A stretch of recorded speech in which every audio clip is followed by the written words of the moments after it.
Assalamualaikum warahmatullahi.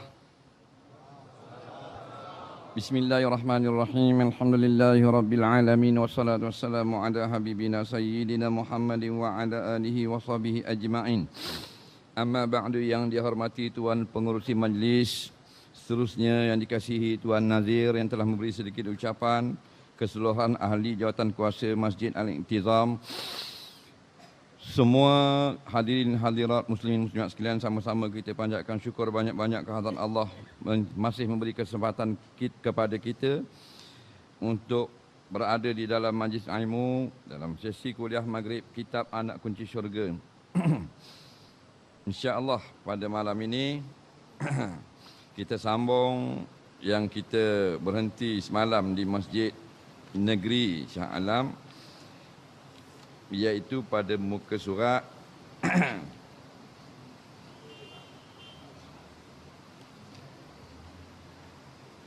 16 Jawi, siapa yang ada kitab Jawi, muka surat 16. Qala al-muallif rahimahullahu ta'ala wa nafa'ana wa iyyakum bi 'ulumihi fid dharain amin ya rabbal alamin. Kata pengarang rahimahullahu ta'ala, dan bahawa Nabi kita Muhammad sallallahu alaihi wasallam mengkurnia akan dia Nabi oleh Allah Ta'ala akan kolam. Airnya kolam lebih putih daripada air susu, dan baunya air kolam lebih harum daripada kasturi, dan bijananya yakni penceboknya seperti bintang di langit pada banyaknya. Dan barang siapa minum daripadanya kolam Nabi, nescaya tiada dahaga ia orang yang minum selama-lama. Kerana sabda Rasulullah sallallahu alaihi wasallam yang menceritakan dia sabda oleh Bukhari dan Muslim daripada Ibnu Umar radhiyallahu anhuma, haudi masiratu syahr wa zawaya usawa wa ma'uhu abyadu minal laban wa rihuhu atyabu minal mis wa kizanuhu kanujumis sama man yashrab minha fala yazma' abada. Artinya, kolam aku itu perjalanan sebulan, dan segala panjang dan lebarnya kolam samaan jua, dan airnya lebih putih dari susu, dan baunya lebih harum daripada kasturi, dan segala bejana yakni bekahnya seperti bintang di langit. Barang siapa minum daripadanya kolam, maka tiada dahaga ia orang yang minum selama-lama. Kita sambung lagi tentang akidah Ahlussunnah wal Jamaah, iaitu bahawasanya wajib sekalian kita yang beriman, yang mengaku mukmin, yang beragama Islam, percaya sungguh-sungguh bahawasanya Allah beri kepada Nabi kita kolam di akhirat nanti. Atas dunia Nabi tak ada kolam. Raja-raja dulu rumah dia ada kolam belaka. Raja Firaun ada kolam. Namrud ada kolam rumah dia.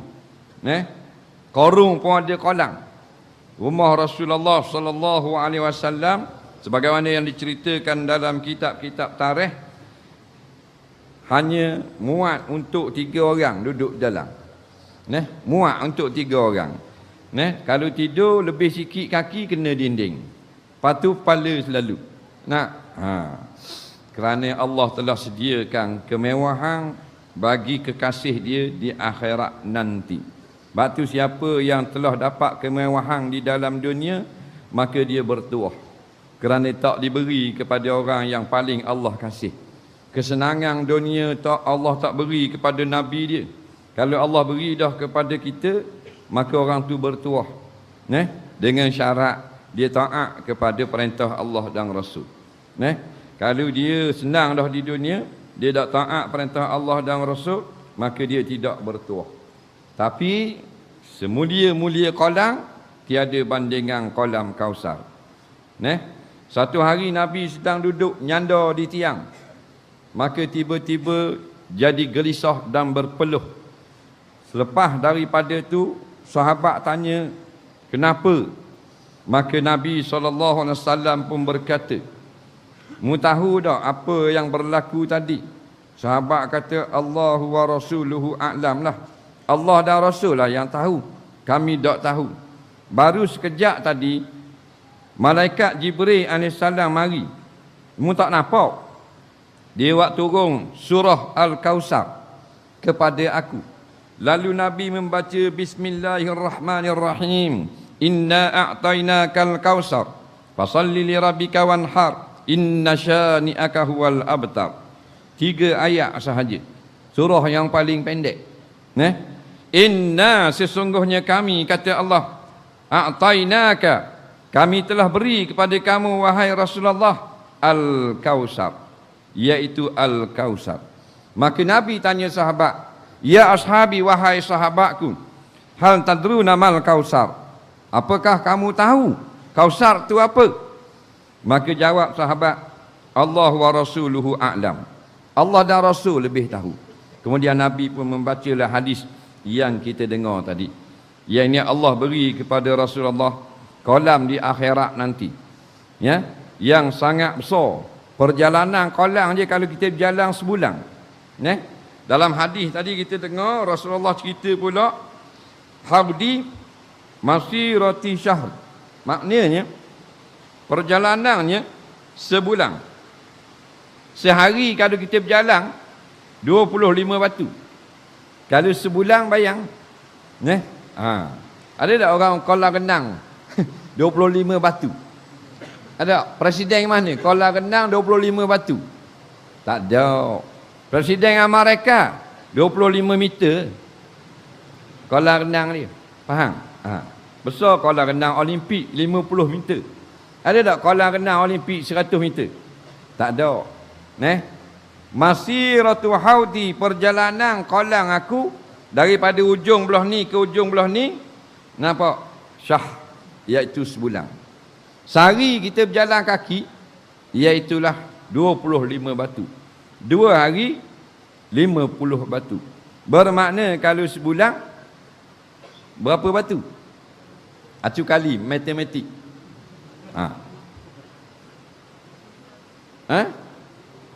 2,500 batu. Sehari 25 batu, kalau 10 hari 250 batu. 750 batu. Jauh mana? Daripada Singapura sampai Naratiwak. Betul tak? Lebih lagi, sampai ke Patani.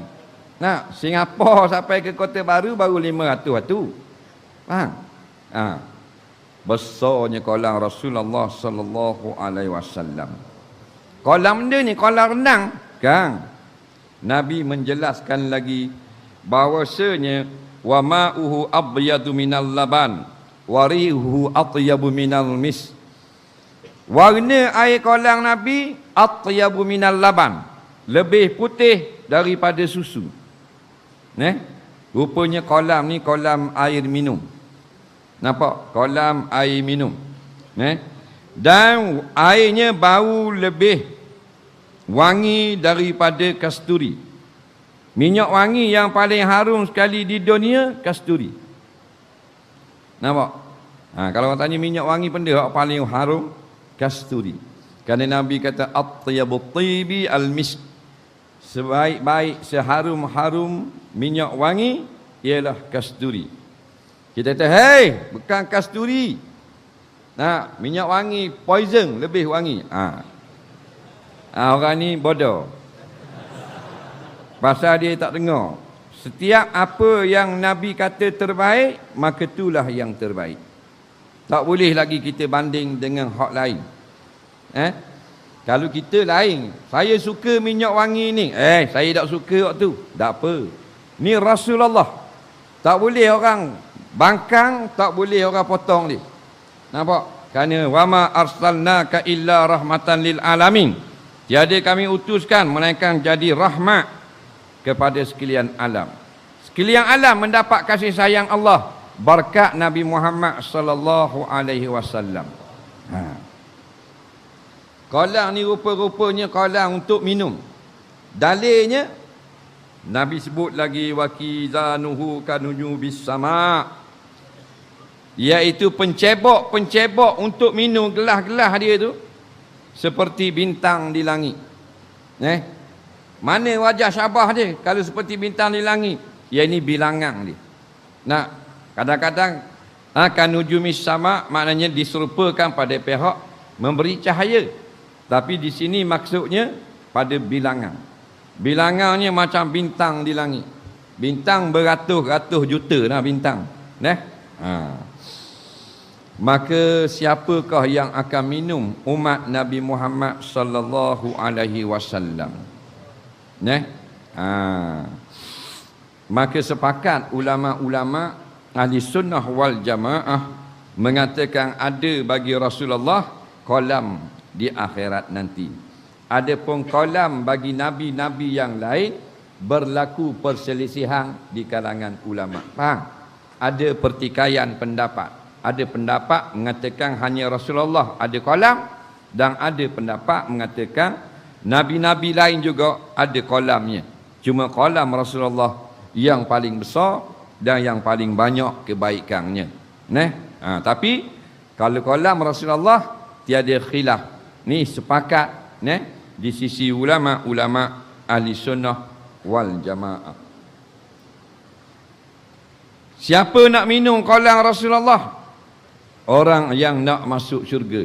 Siapa nak masuk syurga? Semua orang nak masuk syurga. Orang Kristian nak masuk syurga. Yahudi lebih-lebih lagi.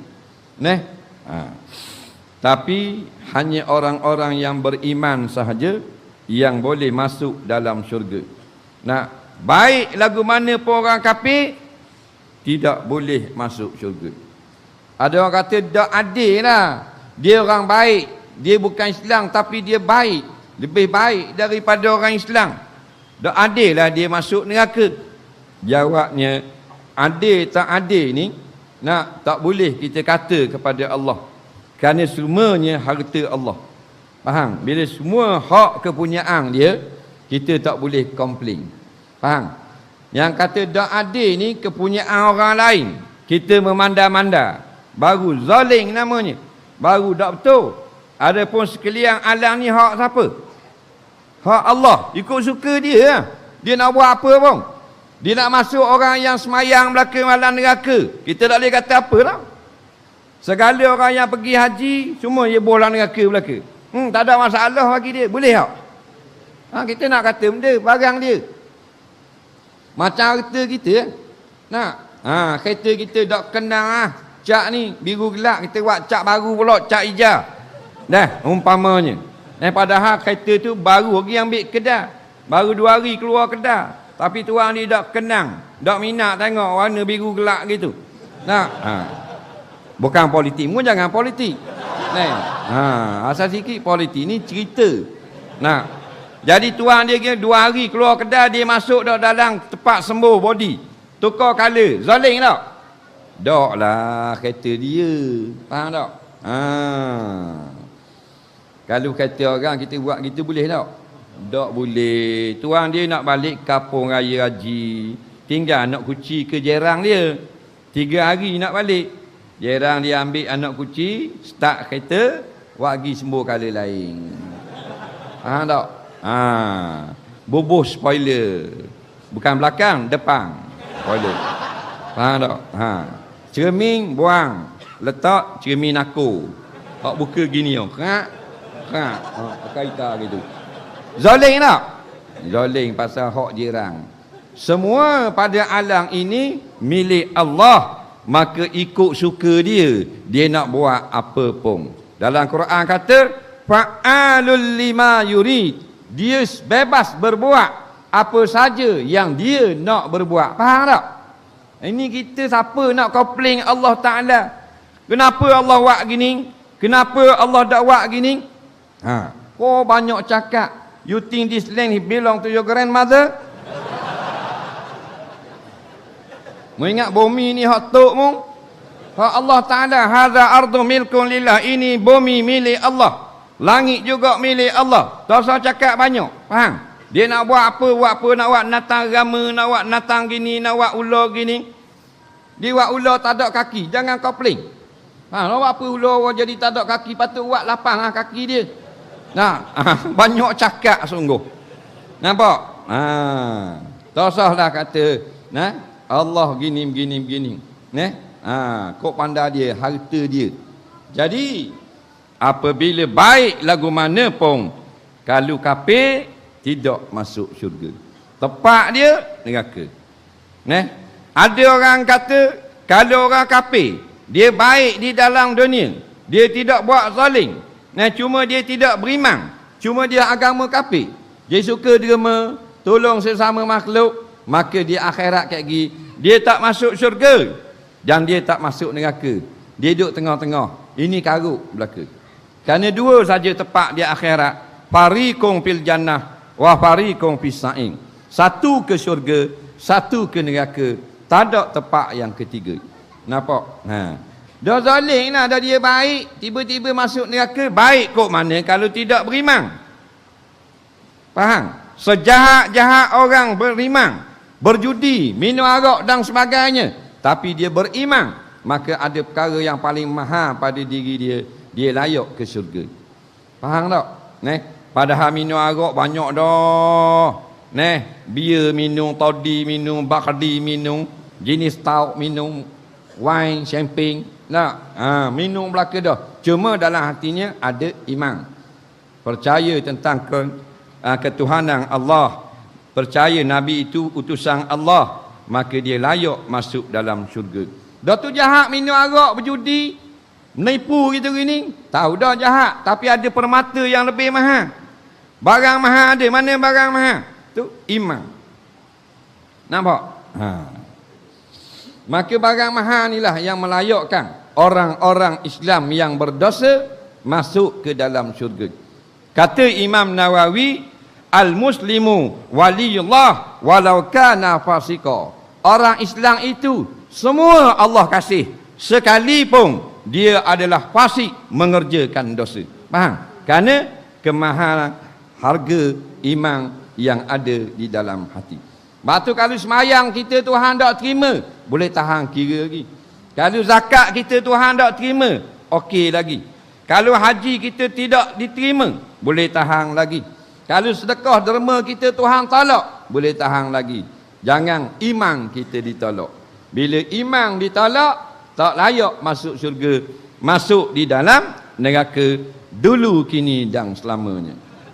Dalil Allah kata, innal ladzina kafaru min ahlil kitabi wal musyrikin fi nari jahannam khalidina fiha. Sesungguhnya orang-orang yang kafir, yang tidak Islam, sama ada Yahudi atau Nasara atau sembah berhala atau komunis tak percaya agama, mereka duduk di dalam neraka akhirat nanti, khalidina fiha, kekal tiada lagi keluar selama-lamanya. Tu dalilnya. Faham?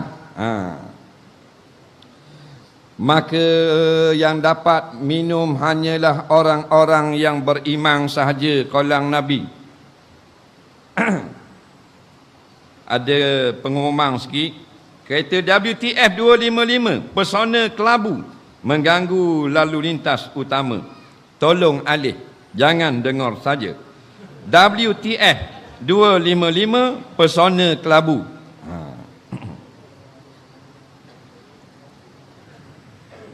Baik. Dan orang-orang yang nak masuk ke syurga dan boleh masuk ke syurga, maka dia diberi minum duduk dalam kolam Kausar. Dah kalau Nabi ada kolam seluas 750 batu yang panjang dan lebarnya sama, adakah lagi pemimpin dunia yang kaya seperti ini? Ada? Tak ada dah. Nabi masa kecil berjalan awang ikut dia. Ada tak mana-mana presiden negeri Euro, Eropah, Amerika Selatan, Afrika, Arab yang kalau Perdana Menteri, presiden berjalan, raja tu berjalan, awang ikut? Ada tak? Tak ada. Rasulullah seorang je. Maka Rasulullah paling tinggi pangkatnya. Faham tak? Kita tak tahu benda kita ni. Duduk belajar sejarah orang lain. Lepas tu tak tahu sejarah Rasulullah. Kalau tanya siapa angkasawang yang pertama terbang di udara, dia bahang Yuri Gagarin. Faham tak? Padahal Nabi Adam dengan Siti Hawa diturunkan daripada syurga. kepada langit dunia. Turun di atas bumi daripada langit. Itulah angkasawan pertama. Betul tak? Dah? Tak tahu kala. Dia tahu Nabi Adam dah aci ya. Kalau Islam dah aci. Kalau hak kafir aci. Ni masalah mental belaka ni. Orang yang pertama terbang ke udara ke angkasa, dia bahan Neil Armstrong. Kang, Neil Armstrong baru lagi 1971 Rasulullah SAW pada peristiwa Isra' Mi'raj. Betul tak? Dah. Tak ada sejarah kita, duk mengaji sejarah lain. Sejarah Alexander Graham Bell. Tak. Kepala watak. JB Dunlop. Duk hafal juga. Uwais Sukorni tak kenal. Kita lebih kenal William Shakespeare. Daripada kita kenal akan Abu Hurairah. Betul tak? Masalah belaka ni. Masalah kena lebong, kena tipu gua panggil. Bukan salah mengaji sejarah orang putih, tapi sejarah kita dulu. Baru betul. Supaya kita sayang kepada tamadun kita sendiri. Tamadun kita siapa? Rasulullah sallallahu alaihi wasallam. Titih daripada Nabi Adam kepada seorang nabi sampai nabi yang terakhir. Hak tu yang patut kita dengar, kita belajar, supaya kita kasih kepada utusan-utusan Allah. Maka di dalam hadis-hadis ada menceritakan sebahagian orang Islam tidak boleh minum di kolam Kausar. Nabi duduk dengan sahabat. Nabi kata, di akhirat nanti aku tunggu kamu dekat kolamku. Maka sahabat kata, insya-Allah kami datang kepadamu. Kemudian kata sahabat, ya Rasulullah, saya ada kemuskilan. Kami sahabatmu, kamu kenal lah. Bagaimana dengan umatmu yang akan datang? Kamu nak kenal gua ni? Macam kita ni, duduk di Selangor. Abad yang ke-21 dah. Sedangkan Rasulullah tak ada. Lama mana dah? 1400 tahun dah meninggalkan kita. Betul tak? Jadi macam mana Nabi nak tunggu kita? Nabi tak kenal apa kita. Kita kediang. Hak zaman hidup zaman Nabi, Nabi kenal. Siapa sangat? Abu Hurairah mai sini. Ibnu Abbas, mai. Sayyidina Husain, mai. Nabi kenal dah kita. Ni hak duduk Syalang, hak duduk Banting, hak duduk Pekang.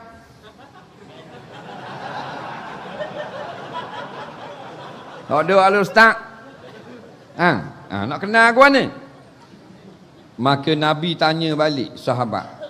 Wahai sahabatku, kalau mu bela kuda seekor yang kepala kuda tu putih, lalu kuda mu ni bercampur aduk dengan kuda-kuda yang hitam yang ramai, senang tak mu nak tengok kuda mu? Senang tak? Senang. Pasal apa? Kuda dah hitam, kuda kita kepala putih. Senang tak nampak? Maka senang kita panggil. Maka begitulah umat aku yang mengerjakan semayang, mereka akan jadi putih muka dan tangan mereka. Ghurrah muhajjalun. Ambil air semayang, muka dia akan cerah di akhirat. Muka, tangan, kaki dan kepala bercahaya. Waktu sunat ambil air semayang biar lebih daripada tempat yang wajib. Kerana di hari kiamat, anggota wudu, orang yang berwudu untuk semayang je bercahaya. Ada tak orang berwuduk tapi tak semayang? Tak ada. Kalau set yang tak semayang dia berwuduk tak pakai tidur gitu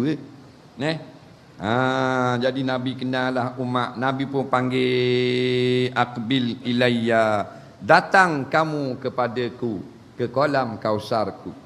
Tiba-tiba sebahagian daripada umat Nabi yang bekas mukanya bercahaya, maknanya mereka semayang, telah dihalang oleh malaikat.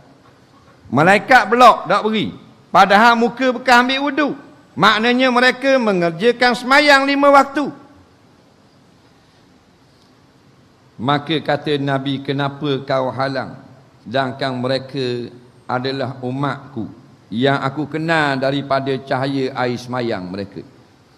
Kata malaikat, kamu tidak tahu apa yang mereka buat setelah kamu wafat.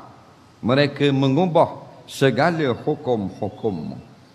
Hak Nabi kata, dia kata tak boleh. Hak Nabi kata tak boleh, dia kata molek. Tengok keadaan sekarang, macam-macam pegangan agama yang karut-karut atas nama Islam belaka.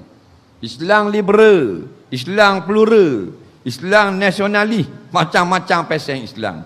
Islam hadari, mati dah. Tak ada dah tu. Semua ubah hak Rasulullah. Ada hak semayang 5 waktu hak Rasulullah, dia pesen semayang niat. Semayang niat. Semayang tapi pakai niat saja. Hodoh kelahmu macam lebih pada Nabi dah pula. Dia semayang. Dah kata apa mu dak rakaat sujud. Dah tu orang surau masjid semayang rakaat sujud. Tu martabat rendah. Dia martabat tinggi, memang tinggi dalam neraka tu.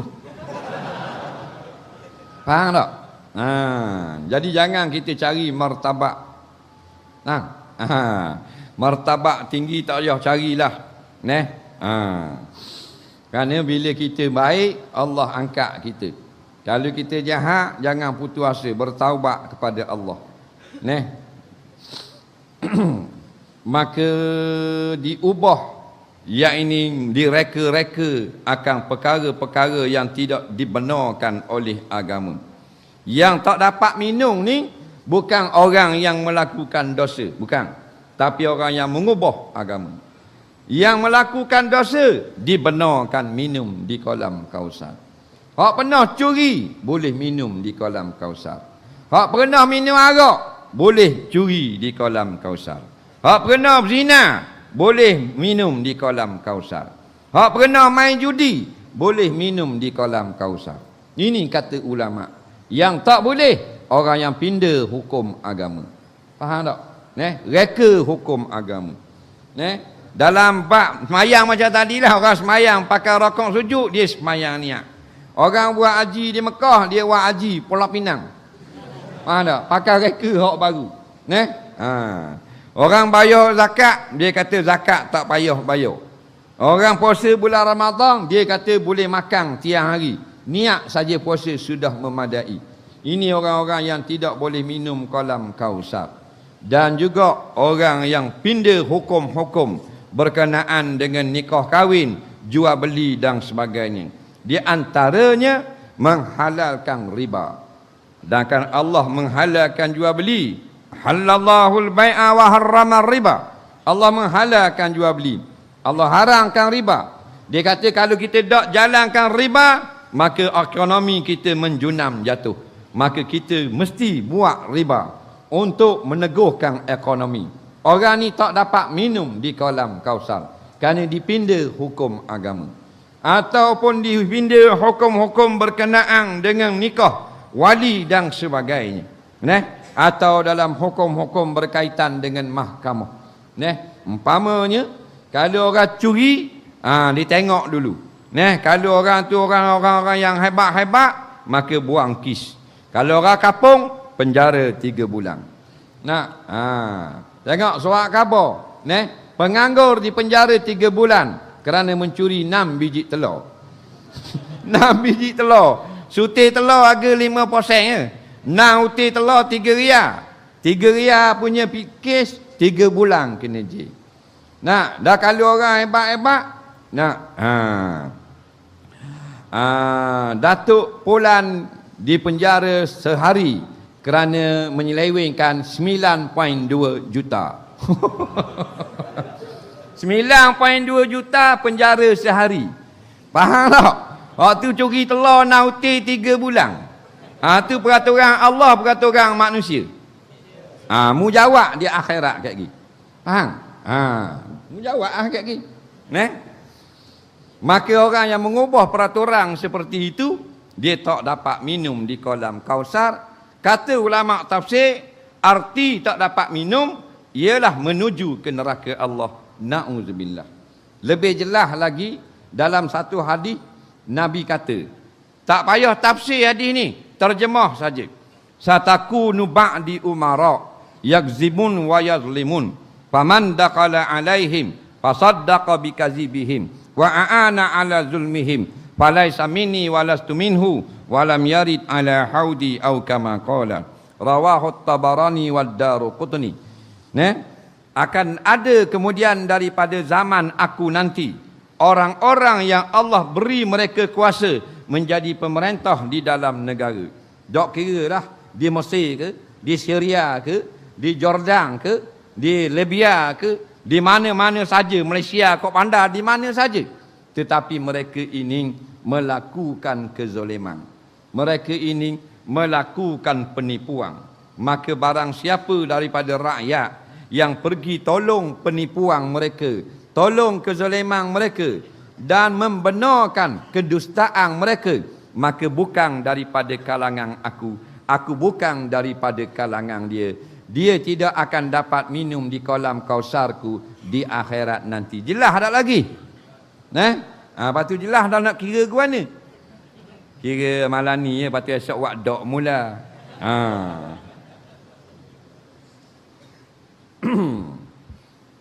Maka berhati-hati jangan kita terlibat dengan golongan yang mengubah agama. Mengubah hukum hakam. Allah tak benar. Kalau setakat mu minum arak, mu dosa mu dengan Allah Ta'ala. Kalau setakat mu judi, dosa mu dengan Allah Ta'ala. Mu bertabat, ya Allah aku tak mau berjudi dah. Tadi last kali aku pergi kasino. Faham tak? Allah ampunkan malang itu juga. Betul tak? Tapi kalau mengubah hukum, ramai yang terkena fitnah. Mama yang terkena fitnah, maka sangsara dia di akhirat. Batu Nabi kata, al-ghibah asyaddu minaz zina. Mengumpat cerita keburukan orang lebih jahat dan lebih payah daripada dosa zina. Berzina, dia pun bertaubat kepada Allah. Tak payah pakai serban, tak payah pakai piyah, tak payah ada wudu, tak payah duduk dalam sejik. Dia taubat pada Allah. Allah ampun on the spot, serta merta. Tapi kalau dia upat, dia kena khabar dulu. Saya ada khabar awak semalam begini, awak jahat begini. Maka Tuhan dia halal, maka Tuhan ampunkan di akhirat. Faham lagi? Waktu dosa jangan siapa mana kait dengan hak melibatkan akan hak orang lain. Maka kalau kita nak minum kolam Kausar, tak dapat tidak. Letakkan kepimpinan Rasulullah paling tinggi sekali daripada hak lain. Betul bila kita dengar Presiden Rusia ni memang berkuasa sungguh. Betul kita dengar Presiden Amerika memang dia orang yang berkuasa sungguh. Tetapi letak Nabi Muhammad paling tinggi dalam keseluruhan pemimpin-pemimpin alam ini. Sejak daripada diciptakan alam sampai kepada hari kiamat nanti. Kerana Nabi lah pangkat yang paling tinggi sekali. Mana-mana pangkat yang paling ada, dialah yang paling tinggi. Bila Nabi paling tinggi, maka kita letaklah akan Nabi dan arahannya lebih tinggi daripada segala arahan pemimpin-pemimpin dunia. Hak ada ataupun yang akan ada kemudian daripada hari ini. Faham? Bubuh hak tu dulu sebagai membetulkan akidah kita. Kita sayang Nabi, tapi kita letak Nabi ni lekeh, rendah. Sayang Rasulullah, tapi kita anggap orang lain lebih hebat daripada Rasulullah. Tak ada orang boleh mengatasi kehebatan Rasulullah. Dia pilihan Allah. Dia naik bukan pilihan raya. Dia jadi Rasulullah bukan tepek posta. Dia jadi Nabi bukan dengan manusia yang pilih, tapi Allah pilih dari azali. Ada pun hak naik sekarang jadi senator, jadi wakil rakyat, jadi menteri besar, jadi timbalang tu, jadi Perdana Menteri, jadi timbalang Perdana Menteri, hak tu manusia yang lantik. Manusia mana? Kita semua yang lantik. Betul tak? Maka kita sama tak dengan Allah? Tak. Kita bapak menipu, kita cakap nawak, kita mata tengok harang, tangan pegang harang, kita perut huduh suka buruk kat orang. Maka yang kita latih sama huduh dengan kita juga. Faham? Adapun Rasulullah, Allah yang lantik. Bukan saja benar, bukan saja fatanah, bukan saja tabligh, tetapi Nabi adalah yang terbaik sekali pada kalangan umat manusia. Buka dalam kitab Khasaisun Nabi, keistimewaan Nabi, baru kita rasa cinta kepada Nabi. Setiap Nabi yang Allah lantik, dia yang paling benar pada alam dalam zaman tu. Katakan Allah lantik Nabi Ayub menjadi Nabi, maka pada ketika itu Nabi Ayub yang paling benar. Dia paling takwa, dia paling alim, dia yang paling zuhud, dia yang paling cinta pada akhirat, dia paling berani, dia paling tampang, dia paling lawa, dia paling handsome, dia segala-galanya. Setiap Nabi, semua dialah segala-galanya. Faham? Kata ulama', kalau dia kata aku lebih handsome daripada Nabi Yusuf, jadi kafir serta-merta. Faham? Kerana Nabi Yusuf bila Allah lantik menjadi Nabi, bukan jadi Nabi, belum jadi Nabi lagi, Allah pilih muka yang paling lawa segala laki-laki yang ada di dalam dunia. Faham tak? Dah guana paling lawa, pasal Allah yang lantik. Adapun hak kita lantik, kadang-kadang dia baik, muka tak lawa. Betul tak? Hak muka lawa, nipu pula. Pasal hak kita lantik. Jadi hak Allah lantik sangat-sangat sempurna, sangat-sangat perfect. Dan bahawa syafaat itu sebenar, iaitu menuntut kebajikan daripada orang lain untuk yang lain. Ini syafaat Nabi dan ulama dan orang yang saleh. Adapun syafaat Allah Ta'ala, maka itu memaafkan ia kesalahan hamba-Nya. Baik, masuk pula kita tentang syafaat. Benda syafaat ni. Syafaat bahasa Arab, bahasa Melayu artinya menuntut kebajikan daripada orang lain untuk yang lain. Kalau faham bahasa mudah, recommendation. Faham? Maka yang boleh recommend di hari akhirat, nombor satu sekali Rasulullah dan nabi-nabi yang lain. Umpamanya dibangkitkan di padang mahsyar, kita akan ditimbang amal kita. Tiba-tiba amalan kita banyak dosa daripada pahala, maka boleh Rasulullah recommend supaya masuk syurga tidak kena seksa. Faham? Nabi boleh recommend. Menteri boleh recommend tak ayat kiamat? No way, man. Faham? Raja-raja? No way, man. Tak boleh. Faham? Yang boleh recommend, boleh tolong orang susah di hari kiamat, nabi-nabi dan para rasul. Tak? Sebab tu kalau kita nak cari kabel besar, kabel dengan Nabi. Faham tak? Kita kabel hak dunia suka sangat kabel. Oh, kabel bagi apa? Kabel ni sedap. Boleh projek lagi apa? Faham? Masuklah kubur, boleh kabel lagi. Berat nana, kabel nak katok. Tak? Maka tiada kabel yang paling kuat melainkan kabel Rasulullah sallallahu alaihi wasallam. Nak kabel ke mana? Nabi kita datang dengan Rasulullah, banyak berselawat. Faham? Banyak berselawat. Nabi kata orang yang rapat dengan aku di hari kiamat, orang yang aksaru salatan, nampak ilayya, orang yang paling banyak selawat ke atasku. Orang tanya orang-orang yang banyak mimpi jumpa Nabi, sampai setiap malam Jumaat dia mimpi jumpa Nabi. Kita nak mati dah, tak mimpi lagi. Mimpi jumpa MB ada, mimpi jumpa Nabi tak lagi. Maka ditanya, apakah amalanmu hai Syekh, hai si wali, yang mu banyak sangat mimpi jumpa Nabi? Tidak ada sebarang amalan khususiah. Kalau orang tanya benda doa nak mimpi jumpa Nabi, tak ada yang khususiah. Bacalah doa, minta sendiri dengan Allah. Ada tak zikir-zikir yang kita baca boleh jumpa Nabi? Tak ada. Tetapi daripada orang-orang yang banyak mimpi jumpa Rasulullah, mereka ini banyak berselawat. Seorang syekh yang bermimpi setiap malam Jumaat, dia berselawat lepas subuh saja 70,000 kali. Lepas subuh, sebelum matahari naik, Allahumma salli ala Muhammad, Allahumma salli ala Muhammad, Allahumma salli ala Muhammad, 70,000 kali. Tapi kalau kita berselawat niat nak jumpa Nabi tak jadi. Jangan. Kerana tokseh ni bukan niat nak jumpa Nabi. Mereka banyak selawat kerana sayang pada Nabi. Maka Allah beri kelebihan. Tak? Kita kadang-kadang tujuan lain dengan jalan yang baik. Banyak selawat supaya orang tengok hebat. Bodoh.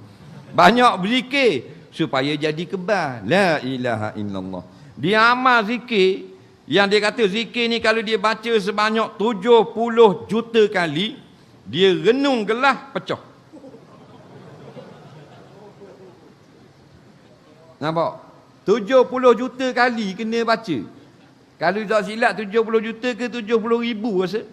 Baca zikir tu, kalau dia cerelong ke gelas, pecah. Dah 70 ribu kali, berapa hari nak siap? Lambat. Cara mudah, ambil tukur. Pop, pecah ada. Tahu tak? Mu berzikir berjuta kali, tidak kerana Allah, kerana nak dapat kuasa pecah gelas. Nak buat benda. Nak, kita berzikir bukan nak kebal. Kita berzikir kerana kita sayang Allah. Kita nak dekat dengan Allah. Tu saja. Allah nak beri apa-apa tu kau pandai dia. Nah.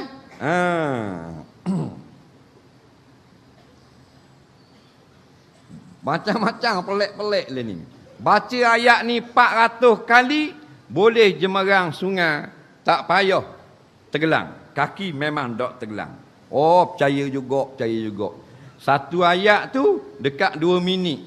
Dah kalau 700 kali, mana 3 jam lebih, lambat. Ambil perahu, puyung gitu. Nah, senang je. Ni jenis Melayu ni yang tidak mencari Allah, tetapi mencari kemuliaan di sisi makhluk. Nak suruh orang tengok hebat. Nak, berzikir juga. Nak suruh orang tengok macam wali. Tanya orang tak ada, nyanda di sejid tak kok. Bunyi orang ramai, mari belakang. Subhanallah. Bodoh ke cerdik?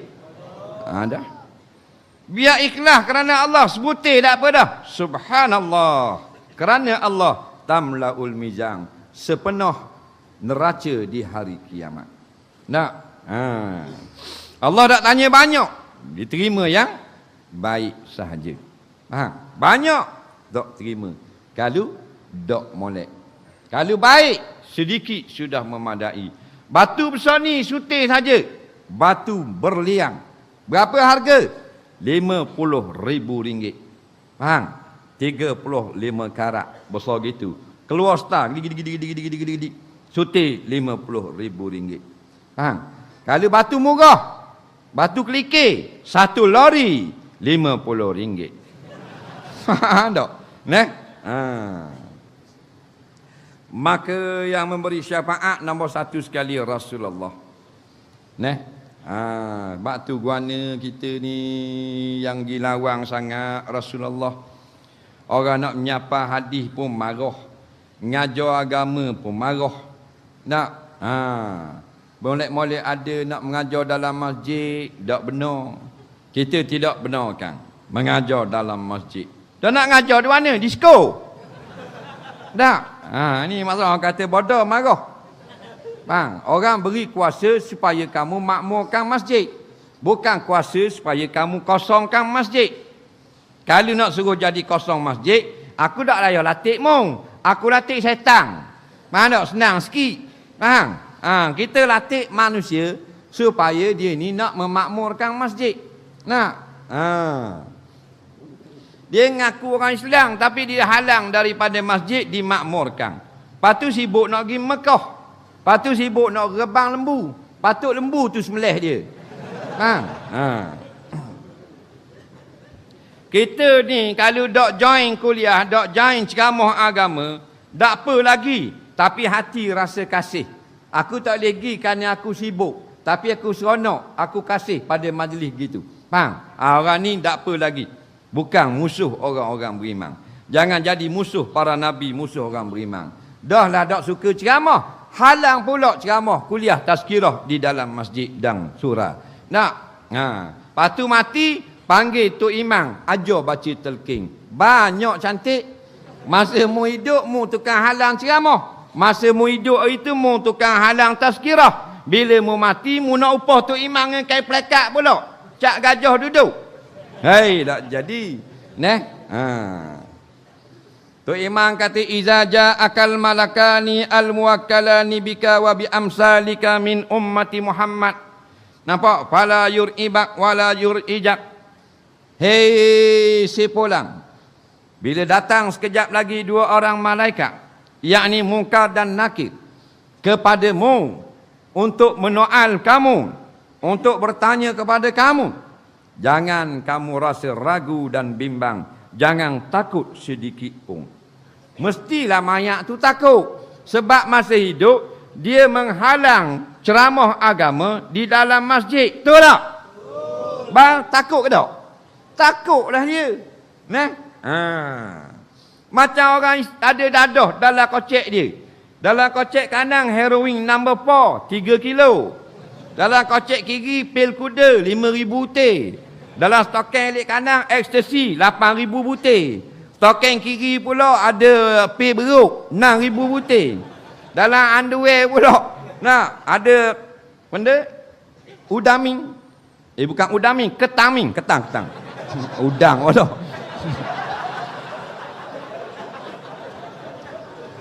Ketaming 6,000 butir. Ada belaka segala jenis dadah tubuh dia. Lepas tu kawan dia kata jangan bimbang, mari kita pergi bala polis kejap. Dakar polis dia di depan dengan inspektor, dengan bahagian jenayah, bahagian dadah Bukit Amang. Kawan kita kata jangan bimbang, jangan ragu, tak ada apa-apa. Kawan tu tubik air kecil oneleh. Dah. Jadi bila mayat itu orang yang menjaga agama, kalau dia tidak warak pun, tapi dia tidak memusuhi perkara agama, barulah patut imam kata jangan takut. Dah dia ni memusuhi kuliah agama. Dia anti ceramah agama. Dia yang menghalang masjid daripada orang buat kuliah agama. Tiba-tiba tu imam kata jangan takut mayat, jangan takut. Mayat kata mu boleh aduk atas tu.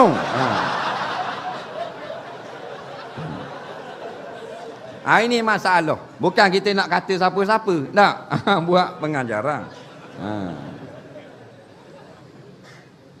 Jadi yang mana-mana yang telah Allah beri kuasa kepada dia, tak kira nama raja, nama menteri, nama presiden, nama gubernur, nama wakil tu wakil ni, tolong guna kuasa anda untuk memenangkan agama, untuk memudahkan urusan agama. Kerana kalau Allah tanya di akhirat nanti, senang kita jawab. Tak? Tak boleh sakit. Maka nabi-nabi yang boleh menolong, iaitulah dan antara lagi ulama-ulama dan orang-orang yang soleh. Ulama mana? Ulama akhirat. Ulama ni benda? Ulama orang yang alim. Orang alim apa? Allazi muttasifu bil ilmi.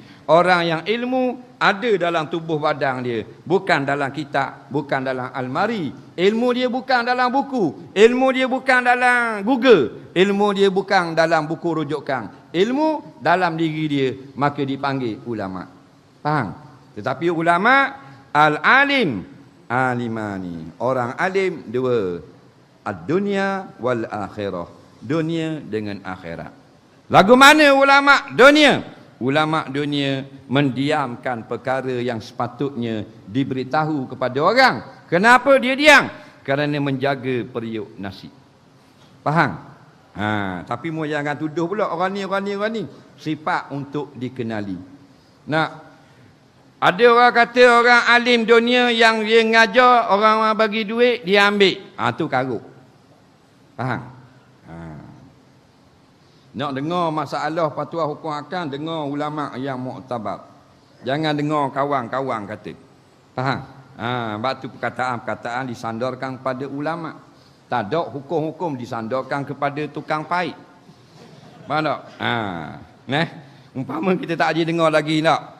Telah sepakat Imam Syafi'i, Imam Maliki dan Imam Hanbali mengatakan perkara ini adalah sah, melainkan ada satu kaul yang mengatakan tidak sah, iaitu kataan ini kataan seorang tukang kayu. Ada tak? Tak ada, tukang kayu tak masuk capur. Faham tak? Dah. Jadi ulama kalau dia mengajar ada gaji, tak ada salah di sisi agama. Mufti dapat gaji, tak salah. Jangan kita kata ulama akhirat, ulama makan gaji. Perkataan ni salah. Ini bukan fatwa ulama. Itu fatwa orang awam. Faham? Kalau katanya ulama dunia, jangan kata ulama dunia, ulama ada gaji. Faham tak? Ada gaji harus pada sisi syarak. Faham? Tok Imam kerjanya, kerja akhirat harus ambil gaji. Tok Bilal muazzin, kerja akhirat tak? Muazzin dia bang panggil orang semayang ke panggil kereta api? Panggil orang. Nak untuk semayang, kerja akhirat. Ada gaji halal di sisi hukum syarak. Kerja sebagai qadi, hakim, mahkamah syariah, ada gaji halal di sisi syarak. Mufti ada gaji, harus, tidak haram sedikit pun. Jadi ustaz harus ambil gaji. Kerja jaga masjid harus ambil gaji. Faham? Dia kata dok haram. Siapa kata haram? Kawan aku kata. Kawanmu ulama mana? Dia tak ulama dah, dia set main motor gitu. Ni kata berat orang Melayu. Yang memfatwakan akan harus siapa? Iaitulah Sayyidina Uthman bin Affan radhiyallahu an, menantu Rasulullah dan salah seorang sahabat 10 yang ada tiket masuk syurga. Betul tak? Ada. Lepas tu ada ustaz ni kata tak harus pula. Ustaz ni mana lebih dengan Sayyidina Uthman. Mu ingat Haji Osman, Sayyidina Uthman. Haji Osman tak apa lah. Bang, awak jual pasar malang, tu Haji Osman. Ni Sayyidina Uthman bin Affan. Dia mengatakan halal. Inilah fatwa Sayyidina Uthman yang cukup terkenal, mengatakan sekalian kerja-kerja agama harus diambil gaji. Dan kata ulama dunia, Allah sebut dalam Quran, innal ladzina yaktumuna ma anzalallahu minal kitab wa yashtaruna bihi samanan qalila ulaika ma yakuluna fi butunihim ilan nar. Al-ayah. Sesungguhnya orang-orang yang Allah beri kepada dia ilmu, menjadi alim, menjadi qadhi, menjadi mufti, menjadi ustaz, menjadi tok guru, maka dia mendiamkan hukum yang wajib disampaikan kerana sayangkan gajinya, sayangkan pendatang bulanannya, atau dia membelikkan akan hukum halal jadi haram, haram jadi halal. Maka inilah ulama-ulama yang tiada makan dari gaji bulanannya, malaikat api neraka di dalam perut mereka itu. Faham tak? Jadi kalau makan gaji tak ada masalah. Yang jadi masalah dia makan gaji tetapi mendiamkan perkara yang patut diberitahu kepada orang ramai. Yang dikatakan syaitan bisu. Dalam hadis kata as-sakitu anil haqq syaitanul akhras, yang mendiamkan daripada perkara yang benar, maka dialah syaitan yang bisu. Nampak? Dan dalam hadis yang lain, man su'ila ani ilmin, mana-mana orang alim yang ditanya daripada satu ilmu, pasal kata malu, dia pun diam, dia tidak beritahu. Nampak? Uljima yaumal qiyamah bilijami minan nar au kama qala. Dia akan diberi pakar di hari kiamat, besi dalam mulutnya dengan besi daripada api neraka. Tetapi ilmu yang patut diberitahu. Adapun ilmu yang tidak patut diberitahu kepada orang ramai, maka tidak wajib ulama beritahu. Jangan bila kita tanya orang alim, semua dia wajib jawab. Tak. Ilmu yang fardu ain je, yang mustahak orang tahu, hak tu tak boleh sembunyi.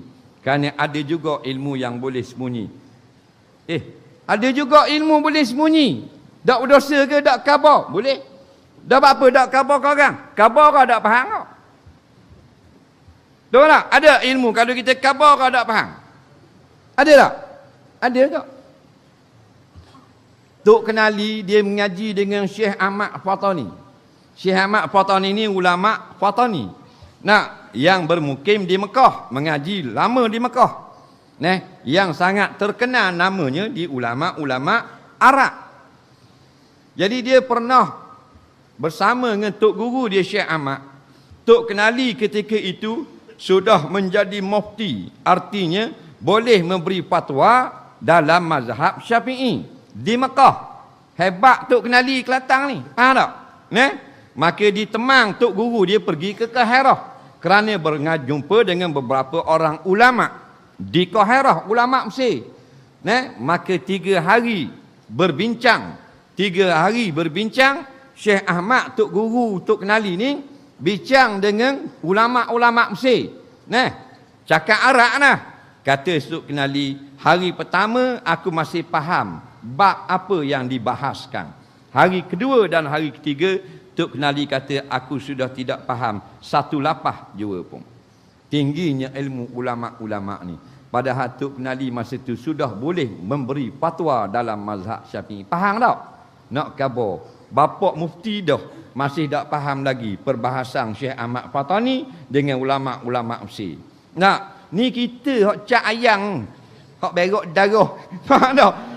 Nak sama ilmu dengan ulama. Ulama kita lawang. Orang jahil, betul tak? Bapa alim kawan tu ngaji pondok 13 tahun di Aceh. Naik Mesir pulak 4 tahun. Lepas tu sambung di Syria pulak 9 tahun. Balik sini, bahas dengan budak gaul seming. La ilaha illallah. Boleh bahas dengan budak keluar sekolah Inggeris. Bab agama ni masalah. Tak? Bab tu ada ilmu yang orang tidak faham. Umpama contoh mudah dah. Dalam ilmu nahu katakan. Maka kalau kita terjemah huruf bismillah. Tok Guru dia ngajar bismillahirrahmanirrahim.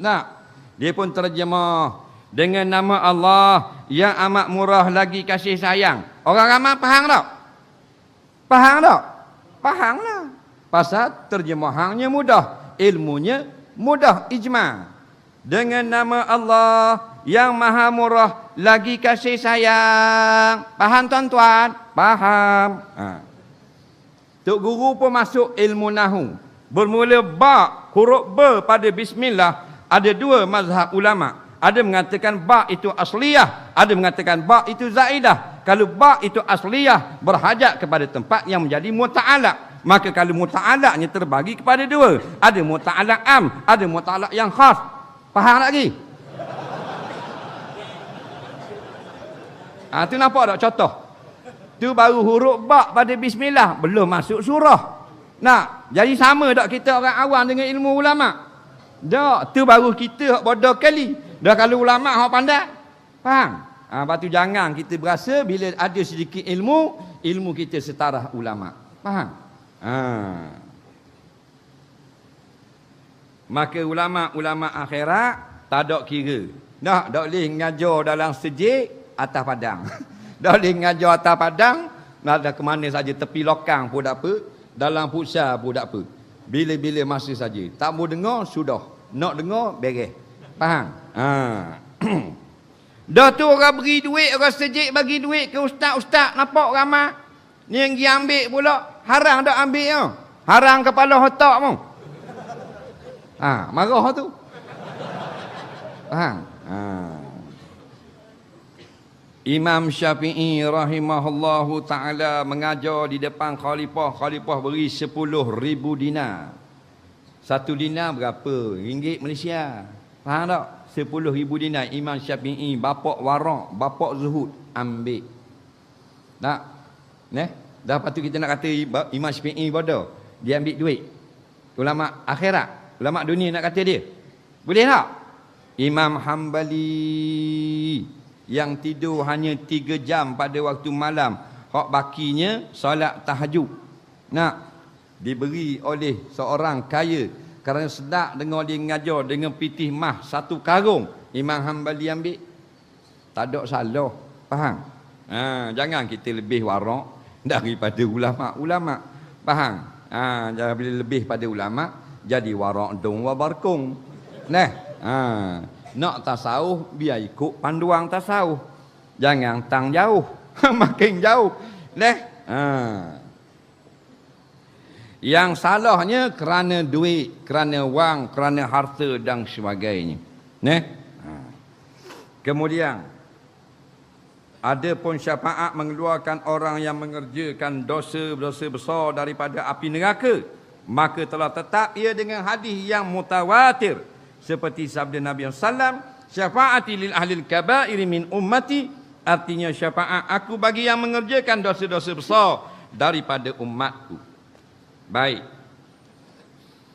Syafaat Nabi mengeluarkan orang daripada neraka adalah sabit dengan mutawatir. Benda mana mutawatir? Mutawatir bahasa Arab, bahasa Melayu, perkara yang tersangat benarnya. Kerana ramai sangat sanak-sanak dan rawi-rawi yang telah menceritakan dengan jalan yang lurus dan tidak ada bengkang-bengkok. Faham? Maknanya bila mutawatir, benda yang tidak boleh kita tolak lagi. Seperti Quran, Mushaf Usmani. Nah, itu mutawatir sampai ke kita. Tak boleh kita petikar lagi ada ayat tak betul, ada surah tak cukup. Itu sudah mutawatir. Maknanya yang tak lagi mampu atau tidak layak lagi kita tolak. Maka nabi-nabi masing-masing ada kelebihan. Di antaranya syafaat. Boleh tolong orang susah di hari kiamat. Kerajaan tak boleh tolong dah. Raja tak boleh tolong dah. Orang menteri tak boleh tolong. Presiden apatah lagi. Sebab tu kita kena pandai-pandai lah. Biar ada orang yang boleh tolong kita. Yang pertama sekali, kalau kita orang yang berdosa, kalau tidak lagi mahu dosa kita diungkit kembali, maka kita padang biar jadi kosong. Nampak? Lagu mana nak padang? Dengan taubat saja. Taubat kena bayar tak? FOC. Nampak? Free of charge. Tak kena bayar. Kristian kena bayar. Dosa besar 100. Dosa kecil 60 riyal. Faham? Islam dak ajar gitu. Bertaubat terus kepada Allah. Ya Allah, aku bertaubat, aku salah pergi buat dosa, salah aku pergi minum arak, salah aku pergi buat begini. Allah ampunkan dosa kita.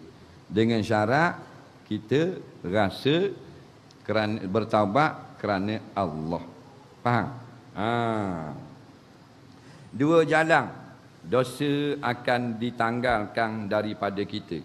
Yang pertama dengan jalan taubat. Yang kedua dengan jalan dimasukkan dalam neraka. Kerana orang Islam nak masuk syurga akhirnya, tapi ada dosa. Bila ada dosa tak boleh masuk syurga. Syurga tak terima perkara kotor, maka kena buang dulu dosa. Nak buang dosa di akhirat, taubat tidak ada lagi. Yang ada taubat dalam dunia. Innallaha yaqbalu taubatal abdi ma lam yughayyir. Allah Ta'ala menerima taubat hamba-Nya selama masih belum lagi nyawa sampai ke hulkum. Yughayyir ni masa mayat bunyi. Masa tu taubat sudah tidak diterima. Kerana Nabi kata malam yughayyir, selama belum sampai di hulkum. Itu cara dia. Jadi sekarang kita bertaubat. Bila taubat, banyak mana dosa pun Allah ampun. Ada seorang tu Allah kata dia menjadi wali. Ni yang ramai orang salah faham. Dia kata wali yang minum arak, wali yang berzina, wali yang berjudi. Salah, bukan wali yang minum arak. Cerita sebenarnya dia bukan wali. Di zaman Nabi Musa alaihi salam, bukan wali. Orang Islam beriman dengan Nabi Musa, tapi dok semayang, dok puasa, dok bayar zakat. Cuma beriman saja. Faham? Kerja dia botol tangan kanan, botol arak, tangan kiri puang, dan berjudi. Minum arak, zina, judi. Minum arak, zina, judi. Daripada muda sampai ketua. Bukan wali. Jalah cerita. Jangan kita cerita kisah wali minum arak. Tak. Dia bukan wali. Kalau wali tak minum arak. Wali minum air teh.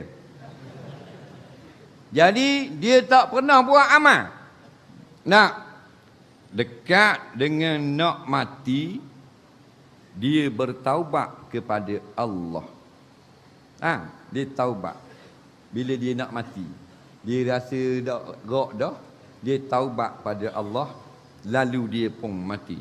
Allah terima taubat ni. Di tangannya masih ada botol arak. Faham tak? Allah terima dah taubatnya. Maka Allah, orang kampung tahu tak dia bertaubat? Tak. Orang kira dia orang jahat dah. Ego mampu keras dah ego. Nampak gangster mampu dah. Jadi orang dak tanang dia, dak mandi, dak semayang mayat. Ambil mayat dia, lepa dalam najis lembu, tergelang, berbau. Hilang dalam tai lembu. Faham? Pasal nak marah sangat, perangai kotor, berjudi dari muda pak tua sampai ke mati. Padahal 5 saat sebelum dia mati, dia bertaubat pada Allah. Faham lagi? Maka Allah pun firman pada Nabi Musa, "Mugi pada negeri sekian, mung tolong semadikan selesaikan jenazah wali aku." Jadi Allah beri makam wali ke dia. Bukan wali macam kita dengar wali-wali besar tu. Faham? Makam wali di sini maknanya orang yang Tuhan kasih. Yang Imam Nawawi kata, semua orang Islam wali Allah. Bukan wali warak tu. Maknanya Allah kasih belaka. Faham? Ni wali aku. Bukan kerana minum arak. Bukan berjudi. Kerana dia sempat bertaubat.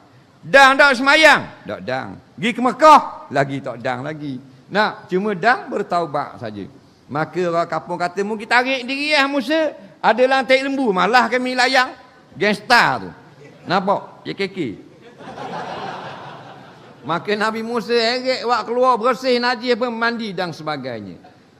Tiba daripada kisah ni. Nak, maknanya taubat yang paling mahal. Maka Allah dah heran membuat dosa banyak. Minum arak 7 lautan. Allah heran kenapa tidak bertaubat kepada aku. Maka kalau kita tidak bertaubat, dosa masih ada dengan kita. Maka matilah kita dalam keadaan ada dosa. Bila siapa mati dalam keadaan ada dosa, dia akan bangkit dalam keadaan ada dosa. Tidak ada orang yang Allah ampun dah dosa dia bangkit dosa tak ada. Bila Allah ampun, dia bangkit di padang mahsyar, tidak ada dosa. Faham tak? Jadi kalau tak bertaubat, bangkit ada dosa. Bila bangkit ada dosa, kena masuk neraka dulu. Batu orang Islam yang berdosa masuk neraka. Bukan untuk diazab, tetapi untuk dicabut dosanya. Bila tercabut dosanya, baru boleh masuk syurga. Ada pun orang kafir masuk dalam neraka kerana Tuhan memang nak azab, kerana benci kepada mereka. Faham lagi? Jadi kita pilihlah nak tangga sini ke dosa, nak tangga di akhirat kayak gini. Kita nak berobat ke nak berobat hospital api neraka. Faham? Baik sekarang ni. Nak pasal api tak tahan dengan kita. Tak usah kata api neraka, api liling dah.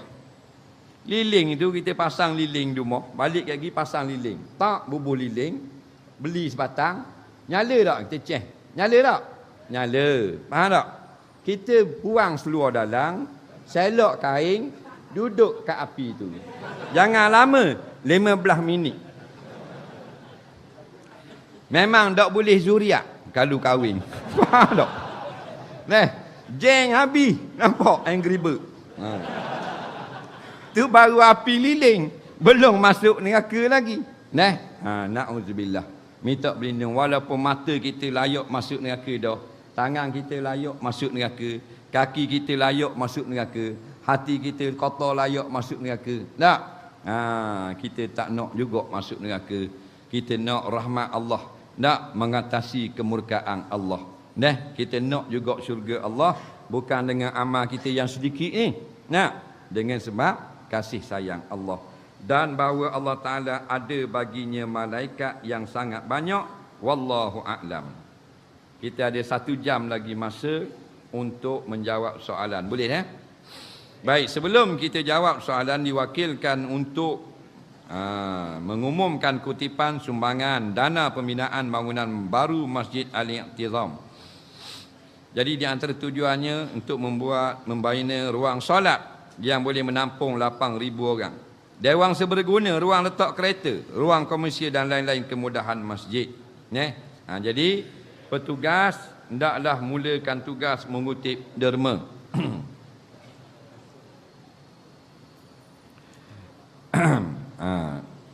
Kita ada 1 jam lagi untuk menjawab soalan.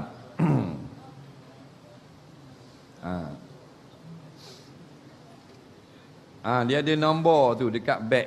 Beg tu beri tunjuk ke semua orang. Jangan tunjuk pilih-pilih orang. Tunjuk ke semua orang. Tak apa, dia tak bagi pun tunjuk beg tu ke dia. Nak, pasal derma wajib tak? Tak wajib, sunat sahaja. Kalau tak beri derma tak masuk neraka pun. Cuma orang kata kedekut nak mampu. Faham tak? Maybe 40,000 boleh beli. Derma masjid 4 riyal pun kedekut. Nak?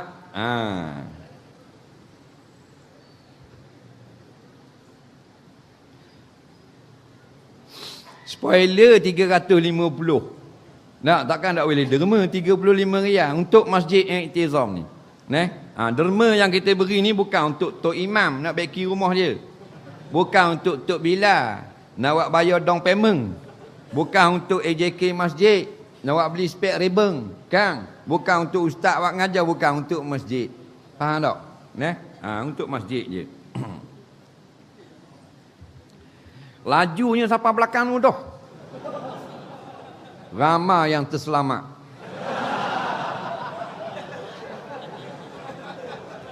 Gua ni laju pada belakang tu dah.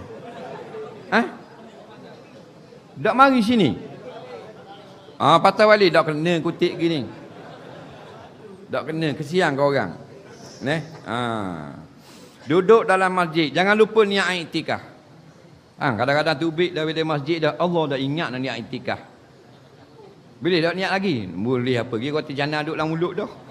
Faham tak? Niat iktikaf. Sambil menderma, 2 pahala dah situ. Sambil duduk mendengar ilmu-ilmu agama. Faham?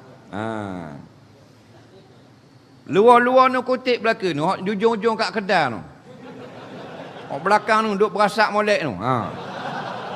Kena widaba dia. Jangan sayang. Kancil 30,000. Tahu tak? Takkan nak RM3 pun sayang juga. Honda Cup. Berapa sebutir ni? 2,500. EX5 4,000 sebutir. RXZ 12,000. Ducati. Faham tak? 80,000. Maezoh saja Yoshimura 2,500 dah. Takkan derma RM2. Yang pelik ni derma dengan sedekah, bila kita beri lagi banyak Tuhan tambah. Tu pelik. Kalau hak dunia tak, kita ada RM10, makan RM5, tinggal 5. Tapi kalau derma masjid, derma anak yatim dan sebagainya, kalau kita derma RM10, Tuhan akan jadikan RM100 duit kita.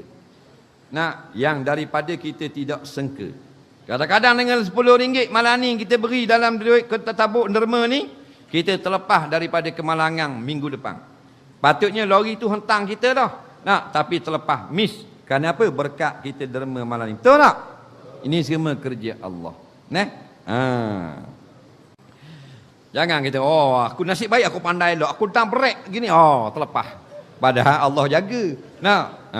Dia tak mau pandai, break lah, begitulah, beginilah. Tanya siapa kena, dah nak break. Kaki 2 orang duduk naik atas tu, atas katil hospital. Faham tak? Baik. Kau nak balik. Masuk balik dalam masjid. Takkan siapa mati kalau derma 2 kali. Faham tak? Kalau bonus kerajaan bayar 2 kali, suka tak? Suka kan? Diumumkan bonus kaki tangan kerajaan pada tahun ini akan bayar 2 kali, tidak sekali sebagaimana tahun-tahun lepas. Ada tak staf yang mengamuk? Tak nak, kerajaan gila, tak nak, ada. Manakah ramai-ramai akan kata 3 kali tak boleh.